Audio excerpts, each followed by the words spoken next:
ഞാൻ അല്ലാഹു തആല നമുക്ക് തന്ന കണ്ണുകൊണ്ട് നമ്മൾ ഹറാമ് കാണരുതേ എന്ന് അല്ലാഹു പറഞ്ഞു.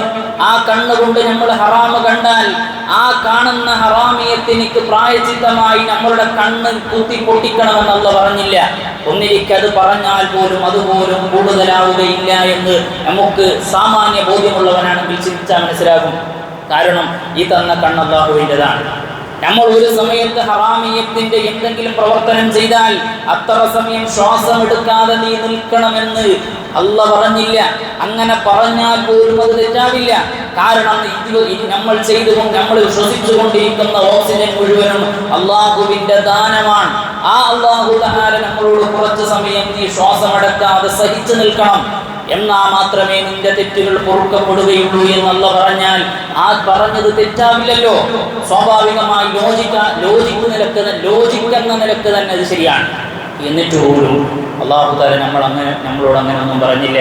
എത്ര വലിയ തെറ്റ് സംഭവിച്ചവനാണെങ്കിലും അവന്റെ മനസ്സിൽ അലിവുണ്ട് എങ്കിൽ അവൻ വിജയിക്കുമെന്ന് സയ്യിദുനാ മുഹമ്മദ് റസൂലുള്ളാഹി സ്വല്ലല്ലാഹു അലൈഹി വസല്ലമ തങ്ങൾ പറയുമ്പോൾ, ഒരു മനുഷ്യന്റെ ജീവിതത്തിൽ എത്ര വലിയ തെറ്റുണ്ടായാലും അല്ലാഹു തആല അവനോട് പറയുന്നത് നീ അങ്ങ് തൗബ ചെയ്യാനാണ്. എന്താണ് തൗബ എന്നറിയുമോ? അത് ഒരുപാട് നമ്മുടെ നാവിലൂടെ അസ്തഗ്ഫിറുല്ലാഹ് എന്ന് ഇസ്തിഗ്ഫാർ പറയൽ മാത്രമല്ല, അല്ലെങ്കിൽ പറയലേ അല്ല. ഇസ്തിഗ്ഫാർ അല്ല തൗബ എന്നുള്ളത്, നിസ്കരിക്കലല്ല തൗബ. നമ്മളുടെ ജീവിതത്തിൽ വരുന്ന ഒരു പ്രവർത്തനം പോലും അല്ല തൗബ. റമദാനിലും അല്ലാത്ത ദിവസങ്ങളും വീട് നോക്കി അല്ലെങ്കിൽ ഉസ്താദ് പറയുന്നത് കേട്ട് നമ്മളിങ്ങനെ ബായ്പാഠമായി ബൈഹാട്ടായി പറയുന്നതല്ല തൗബ. അത് തൗബയാവാനുള്ള സാധ്യത പോലും ഒന്നിരിക്കേയില്ല. നേരെ മറിച്ച് ഒരു വക്ത് പോലും നിസ്കരിക്കാത്തവനെ, നോമ്പ് നോക്കാത്തവനെ 24 മണിക്കൂറും അല്ലെങ്കിൽ ജീവിതത്തിന്റെ മുഴുവൻ ഭാഗങ്ങളിലും തെറ്റിലായി ജീവിച്ച ഒരു മനുഷ്യൻ ഒരു സെക്കൻഡ് കൊണ്ടെങ്കിലും അവന്റെ മനസ്സിൽ ഇത്രയും കാലം ഞാൻ ചെയ്തു പോയത് തെറ്റാണല്ലോ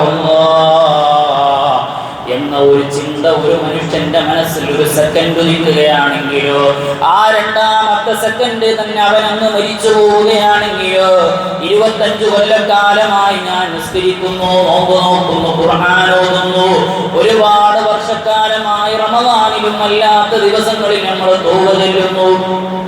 ഈ തൗബയൊന്നും ഈ മനുഷ്യന്റെ ഒരു സെക്കൻഡ് പോലും മനസ്സിൽ ഉദിച്ചാക്കിയത്